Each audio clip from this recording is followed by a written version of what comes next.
folks. Hope you all are doing great and having an amazing day. Welcome to my channel Service Now Skyline. So today we'll discuss about the countdown to Accenture email and the action steps which we need to complete.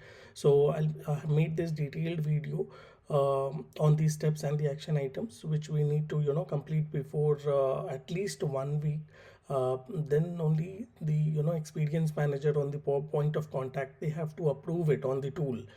And once these action steps are approved, and then we have to download these action steps, means these forms, and we have to take them along with us on the onboarding date.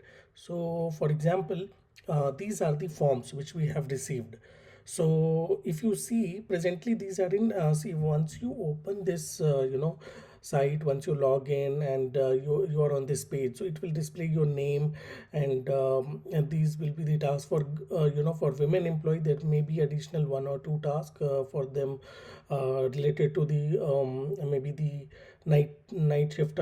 Some means they have other 2 forms are there for them, where they need to confirm their preference, or they have to submit their acceptance for those criteria.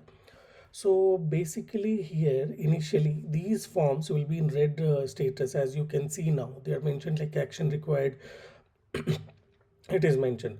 So, and also below to are, if you see, they are in yellow color because I have submitted those forms. If you submit these forms, once you fill and you submit these forms, they will move to yellow color, and once they have been approved by your POC or your experience manager, then only they will turn green color. So once these forms have turned into green color, then that is the time when we, if you see that option on the left hand side which says like print forms for your first day.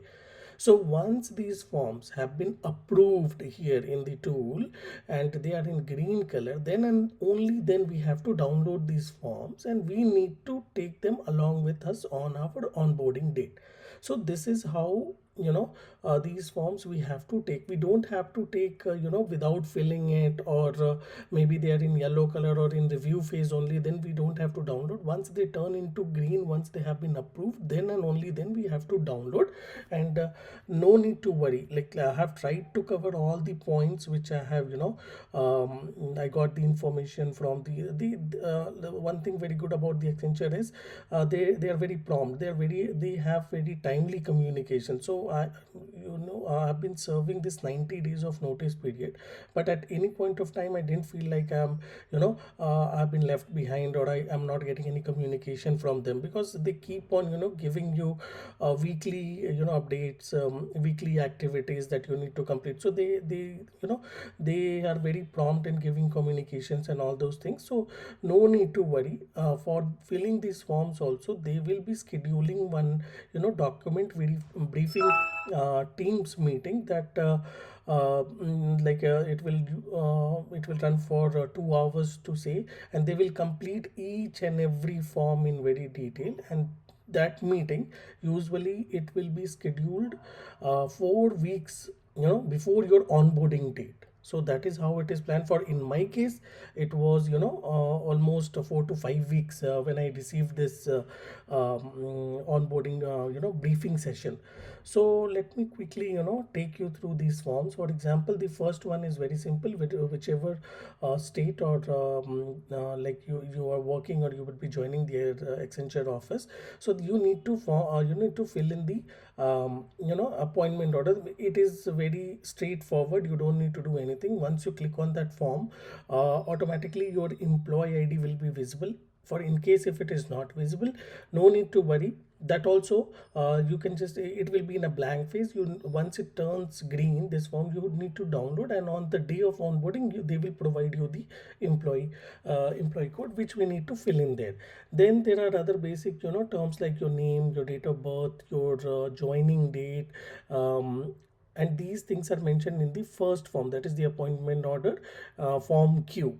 So that is what it is mentioned in this form. And once you have filled those details, you just need to submit this form. That's it.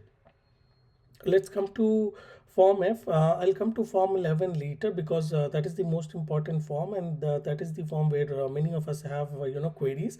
So I'll try to cover as much as possible, and let me walk you through the other forms as of now. So for example, the Gratuity Form F also very straightforward, nothing needs to be done here. All your details will be there. This is as simple as like if you're joining Accenture now. In future, if you plan to switch to some other company, so that is where you need to nominate yourself. You need like who would be receiving those amounts, so you need to fill in those data, that details alone. You need to fill in automatically, your names and all will be there, and you need to also fill those details. Same goes for your nomination form also. Like you have to select your nominees. Minimum can be one and maximum can be up to five. So you can select your father, mother, or if you're married, your spouse, and your child. So these forms are very straightforward. We just need to fill in these details, and that's all. And also there is a thing like these forms are internal. For example, except Form 11, you all other forms which are visible here, right? They are in control of your experience manager. In worst case scenario, you made any mistakes on these forms, no worries. You just have to reach out to your experience manager, which you will get the contact details eventually later in the as your date approaches, right, on near your onboarding date, and you can just mail her, and she will reject the form, and you will have the option to again edit it and submit it, and then she will approve it again. So except Form 11, you have that privilege of editing the forms. But let's try to these are very straightforward, simple forms. You just need to fill your nomination details, so which we have already done. For experienced candidate, we already know that we fill these details. For other, so it's same here, so there is nothing change here. And coming to the last two forms which they are asking for, upload documents. So one is the Aadhaar card. Aadhaar card means we need to upload, and it should not be a masked Aadhaar card. It should be a normal Aadhaar card where you have your front and the back side of it, or printed on a PDF, and you can just upload it. So that is also simple, and it will go for review. Then it's the passbook. Here many people make a mistake that they upload their bank statement passbook. No, they are not asking here for your bank statement passbook. They are asking the passbook of your EPF account. Means this passbook is gonna be your latest, or they are not asking also about the history. Like if you have other experiences of past 2 3 experiences in other companies, so they need only the latest EPF passbook, your member passbook. That is what they have asked in this passbook section. And yeah, so let's dive into Form 11. Let's discuss about the Form 11. So this is how a Form 11 will look. So basically till your point number 8, it is straightforward. You will have your date of birth mentioned there. If it is not mentioned also, no worries. You have to on this date of joining, we need to put it one of it like on a pen or paper. We need to update it there, but it will be there automatically. If it is not there, we need to put our gender, your marital status like married or unmarried, email ID, and your mobile number we need to fill in there. If it is already there, then fine, no issues. Present employment details will all like it will be automatically reflecting. Your onboarding date should be automatically reflecting. If it is not reflecting also, we need to fill in manually. That's it. KYC details means they're asking for your bank account number and not your IFSC code. So you can share the bank account number now, or you can share it later as well. So that is up to you. It is not a mandatory right now, but if you are confident, like you want to receive the salary from Accenture in certain bank account number, you can fill in. If it is an active state, you can fill in right away. So there is no hard fast rule here. And the next two are very important one, the Aadhaar number and your PAN number. So I have been kept saying, during this entire Accenture recruitment journey, your PAN card is very important. Means if, for example, if some people, their PAN is 5 or 6 years, or maybe 7 or 8 years old, or 10 years old, just try to see if everything is there. Looking for everything, your hologram, your signature, your photo, your date of birth, your name, your father's name, everything should be correct, and your PAN should be updated and a new one. So for example, if someone's PAN is very old, I request like they can raise a request, for getting a new PAN card, and so it will be easy. I have seen cases where the on the onboarding date, if the PAN is not in correct format, or if it is not reflecting properly, their onboarding has been delayed by a day or two or a week. So that has happened. So please focus. You have time now. If you can get your PAN corrected, updated, and get a new PAN if possible. So that is how it is. That this is their basic document, like main document, you can say, that they will be looking for on the onboarding date. And Aadhaar number, we need to fill in our Aadhaar number details there. So that's it. Now coming to the main questions where many people have doubts, and also like point number 9. It is saying whether dear a member of Employees Provident Fund Scheme 1952. So for example, experienced candidates, if you're working, and you simple ways to check is, if you are able to log into the UAN EPFO portal, and if you are able to download your PF, that means you are part of the employee, means it you are part of it, means that is also part will be covered in point number 11. Like if you're able to download your PF form from your EPF account or the UN account by login via UN account, then that means you are part of the unexempted. Your company is part of unexempted. So this is how it is. I'll show, for example, let me walk you through. So if you see, this is, for example, I have pasted one of the examples. So this is the PF, it will reflect here. So you can see here, if I'm able to download it, and this is how it will look. So it will have the details, and let's go one by one. So for example, yes, now in point number means if you're experienced candidate, and if you have worked in any of the companies before, then for sure you will have your EPF account. So you need to mention at yes on point number 9. So, and coming to point number 10, for example, whether earlier part of the pension scheme. So very simple. How you can check that is same on your member passbook, right? If you see on the right hand side, there is one pension balance that is mentioned, or pension that is mentioned. If you see any amount mentioned there except 0, that means you have some amount there in your pension, and you are enrolled for the pension scheme as well as of 1995. You need to mention yes. If you see 0, or there are no entries, no positive entries there, you need to mention no. As simple as that. You get it? So 9 and 10 are clear. Now coming to step number 11. So what it is saying, like it is asking our previous employment details, the current organization you're working, or you're serving your notice period, and you're going to join Accenture. So they're asking whether your company, your existing company, falls under unexempted trust, or it falls under exempted trust.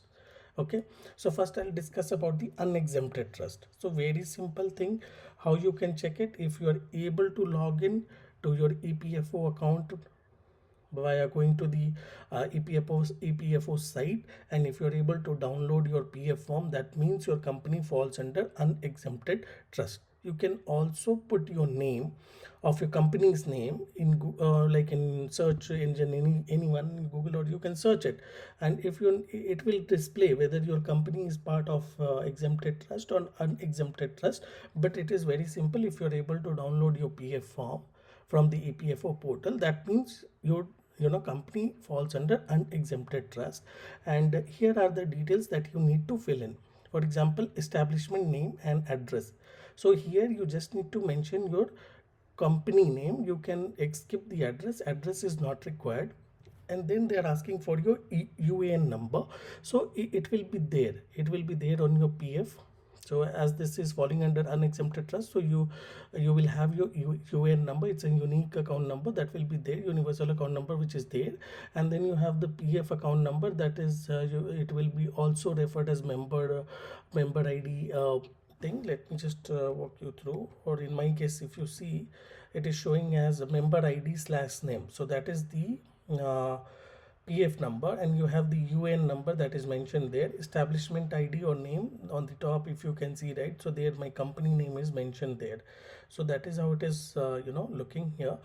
And your date of joining and your date of exit. So that means when you joined the company, the and when is your last working day in your company before joining Accenture.